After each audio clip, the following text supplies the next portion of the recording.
सभी वीएलई भाइयों को नमस्कार। और आज की इस वीडियो को बनाने का जो मेन एजेंडा है वो है एक्सिस बैंक।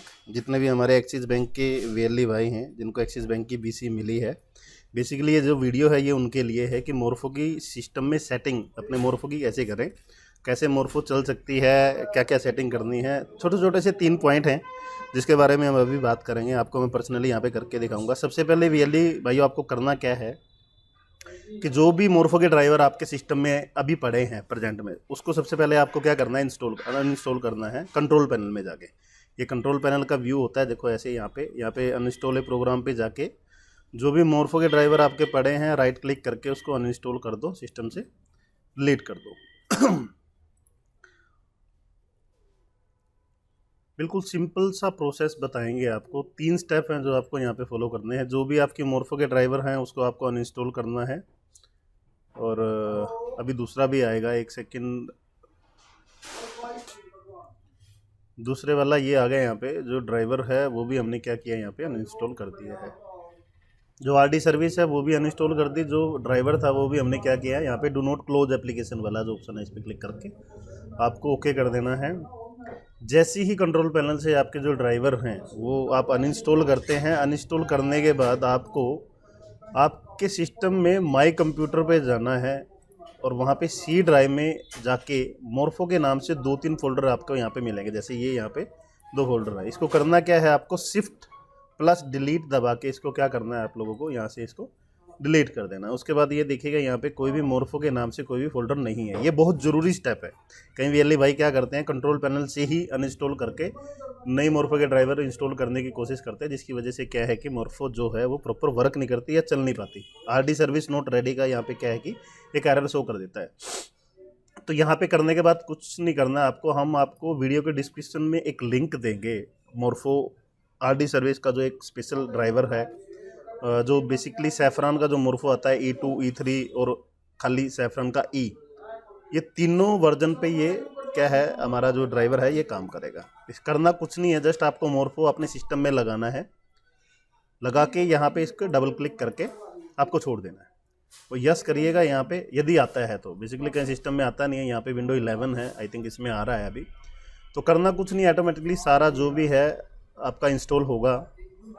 इंस्टॉल होने के बाद मोर्फो आरडी सर्विस जो भी है वो आपकी यहाँ पे चलेगी।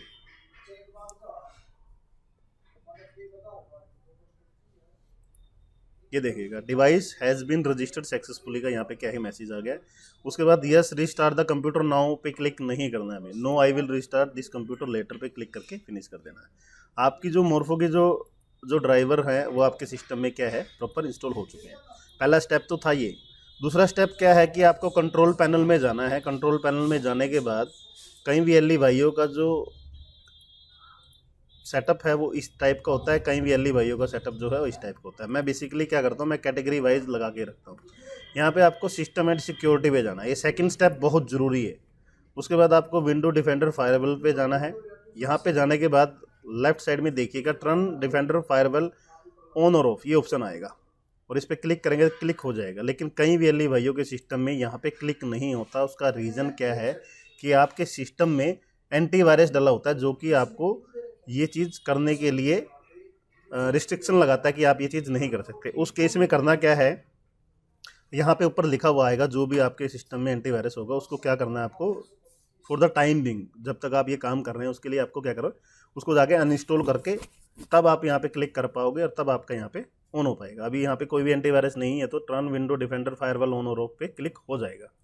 अब यहाँ पे होने के बाद आपको करना क्या है, बेसिकली ये आपको टर्न ऑन मिलेगा। इसको करना क्या है, दोनों को आपको टर्न ऑफ कर देना है। टर्न ऑफ करने के बाद यहाँ पे ओके कर देना है।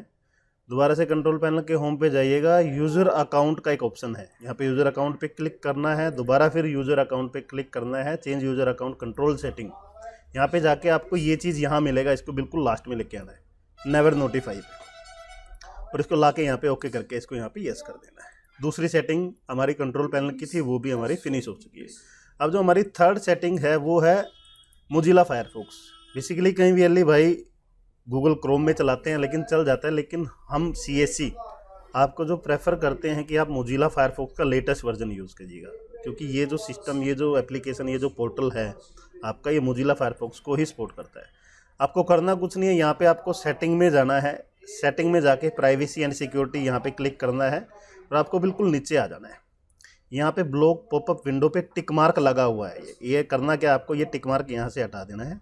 हल्का सा ऊपर लेके जाएंगे तो यहाँ पे हिस्ट्री का एक ऑप्शन आता है, रिमेंबर लिखा होगा, यहाँ पे करना क्या है, हमें नेवर रिमेंबर कर देना। उसके बाद रिस्टार्ट फायरफॉक्स के नाउ का ऑप्शन आएगा, हमें क्या कर देना है, ये रिस्टार्ट कर देना है। उसके बाद जो सबसे ज़रूरी स्टेप है, वीएलई भाई जो गलती करते हैं वो डायरेक्ट है ना पोर्टल को चलाने की कोशिश करते हैं, जिसमें क्या है कि window RD service note ready का एक एरर जो आता है वो बेसिकली यहाँ पे आपको दिखाई देता है। तो सबसे पहले करना क्या है आपको, ये जो लिंक है, ये 1 to 7 वाला लिंक भी हम वीडियो के डिस्क्रिप्शन में डाल देंगे, ये रन करना बहुत ज़रूरी है। जितनी बार भी आप सिस्टम चलाएंगे तो आपको हर बार ये करके इसको चलाना ज़रूरी है। जैसे ये आप यहाँ पे एंटर करोगे तो आपको ये है ना वार्निंग का एक ऑप्शन देगा यहाँ पे, तो आपको करना क्या है, एडवांस पे क्लिक करके accept the risk and continue पे क्लिक करना है। 405 जो मेथड है ये आना बहुत ज़रूरी है। इसका मतलब क्या है कि आपके जो सेटिंग्स है, आपकी जो मोर्फो है वो अब इसमें 100% वर्क करेगी। उसके बाद आपको करना कुछ नहीं है, उसके बाद आपको जो हम लिंक देंगे पोर्टल का उस पर जाके और यहाँ पे लिंक डाल के एंटर कीजिएगा। आपके सामने जो एक्सिस बैंक का जो ये है ये आपके यहाँ पे आ जाएगा। देखिए जैसे ही आप यहाँ पे डालेंगे, ये जो ऑप्शन है एजेंट आईडी, बेसिकली कई वीएलई भाई कंफ्यूज रहते हैं कि एजेंट आईडी होता क्या है, वो अपने डीएम को या अपनी और जगह पे डीसी को कॉल करके पूछते रहते हैं। तो एजेंट आईडी आपके सीएससी आईडी को ही एजेंट आईडी बोला जाता है। एजेंट सीएससी आईडी डालने के बाद यहाँ पे आप सेंड ओटीपी पे क्लिक करेंगे। ओटीपी आपका उसी मोबाइल नंबर पे जाएगा जो आपका बैंक मित्रा पे जब आपने रजिस्ट्रेशन किया था उस टाइम दिया था। अब ये देखिएगा यहाँ पे जैसे ही हमने वो डाला, हमारा यहाँ पे ओटीपी आ गया है। ओटीपी डालने के बाद हम यहाँ पे क्या करते हैं, ओटीपी यहाँ पे एंटर किया हमने और क्या कर दिया हमने यहाँ पे वेरीफाई ओटीपी। उससे पहले यहाँ पे है ना आप लोगों को मोर्फो भी सिलेक्ट करनी होती है। बेसिकली 3 तरह की मोर्फो होती है। अभी मोर्फो यूज़ कर रहे हैं हम, स्टार टेक भी है और मंत्रा भी है। आप तीनों में से कोई भी यूज़ कर सकते हैं, लेकिन तीनों की सेटिंग अलग अलग है। मंत्रा और स्टार टेक के ऊपर भी हम लोग आपको वीडियो बना के ज़रूर देंगे। ओटीपी डालने के बाद वेरीफाई किया। वेरीफाई करने के बाद यहाँ पे क्या है कि हम लोगों को आई हियर बाय पे क्लिक करके आधार नंबर यहाँ पे हमारा अपना डालना होगा। अभी आधार नंबर यहाँ पे हम डाल रहे हैं। आधार नंबर डालने के बाद यहाँ पे क्या करेंगे, हम कैप्चर पे हम लोग यहाँ पे क्लिक करेंगे। जैसे ही कैप्चर पे क्लिक करेंगे क्या हुआ हमारी मोर्फो, ये देखिएगा यहाँ पे RD service ready, please scan your finger, और यहाँ पे हमने फिंगर लगा दिया है। ओके होने के बाद यहाँ पे क्या है कि हमें सबमिट पे क्लिक करना है। देखिए वीएलई भाइयों, अभी है ना एक छोटी सी जस्ट 3 स्टेप हम लोगों ने किया है। 3 स्टेप करने के बाद हमारे सामने क्या है कि हमारा पोर्टल बिल्कुल ओके चल रहा है, बिल्कुल फर्स्ट क्लास, कोई दिक्कत नहीं है ये। और यहाँ पे है ना एक्सिस बैंक का कुछ हम दिखा रखा है कि कौन कौन से आप लोग यहाँ पे करंट अकाउंट ओपन करवा सकते हैं या बीसी आप करने के लिए, सुलग से बचने के लिए क्या क्या है, ये सब चीज़ें यहाँ पे हमने दी रखी है। इसको ओके करके हम बेसिकली जो पोर्टल का व्यू है वो ऐसा है। यहाँ पे हमें पोर्टल का जो व्यू है वो दिखाई दे रहा है। यहाँ पे हमारे 2-3 तरह की सर्विसेज दिखाई दे रही है। CRM लीड सर्विसेज आ रखा है, एक हमारा यहाँ पे अदर ऑप्शन आ रखा है। आज की जो वीडियो है बेसिकली वो हम बना रहे हैं वीडियो केवाईसी के थ्रू आप लोग अकाउंट कैसे ओपन कर सकते हैं। तो वीडियो केवाईसी के थ्रू जो अकाउंट हम लोग ओपन कर सकते हैं उसके बारे में आपको थोड़ा सा डिटेल में बताएंगे। ये पोर्टल ओपन जैसे ही आप लोगों को होता है तो सबसे पहले इंस्टा अकाउंट जो खुलेगा वो अदर सर्विसेज में होगा, लेकिन उससे पहले आप लोगों को क्या करना है, CRM लीड सर्विसेज पे जाके CRM लॉगिन पे क्लिक करना है और यहाँ पे click here for CRM login पे जैसे ही आप लोग क्लिक करोगे तो यहाँ पे आपका ये लिखा हुआ आएगा CRM लॉगिन सक्सेसफुली। उसके बाद आपको क्या करना है, अदर सर्विसेज पे क्लिक करके अकाउंट ओपनिंग वीडियो केवाईसी, ये देखिएगा वीडियो केवाईसी का यहाँ पे ऑप्शन आ रखा है। तो हमें करना क्या है, यहाँ पे कस्टमर का जो नेम है वो यहाँ पे हमें डालना है। यहाँ पे जो कस्टमर की डिटेल थी वो कस्टमर की डिटेल हमने यहाँ पे डाल दी है। बेसिकली डालने के बाद यहाँ पे ऑप्शन आता है कि आपको अकाउंट कौन सा ओपन करना है। बेसिकली यहाँ पे 3 कैटेगरी है, सेविंग अकाउंट, करंट अकाउंट और सैलरी अकाउंट। सेविंग अकाउंट पे जैसे ही हम लोग यहाँ पे हमें सेविंग अकाउंट ओपन करना है, सेविंग अकाउंट पे क्लिक करके हम यहाँ पे क्या करेंगे, सबमिट कर देंगे। सबमिट करने के बाद यहाँ पे एक कंफर्म डिटेल मांग रहा है कि एक बार डिटेल चेक करके आप लोग कंफर्म कर लीजिए। यहाँ पे जितनी भी डिटेल है वो ओके है। उसके बाद हमने क्या किया, यहाँ पे कंफर्म कर दिया है। कंफर्म करने के बाद एक OTP कस्टमर के मोबाइल पे जाएगा। बेसिकली ये जो OTP है ये आप लोगों को कस्टमर से जो लेके यहाँ पे आपको सिस्टम में डालना है।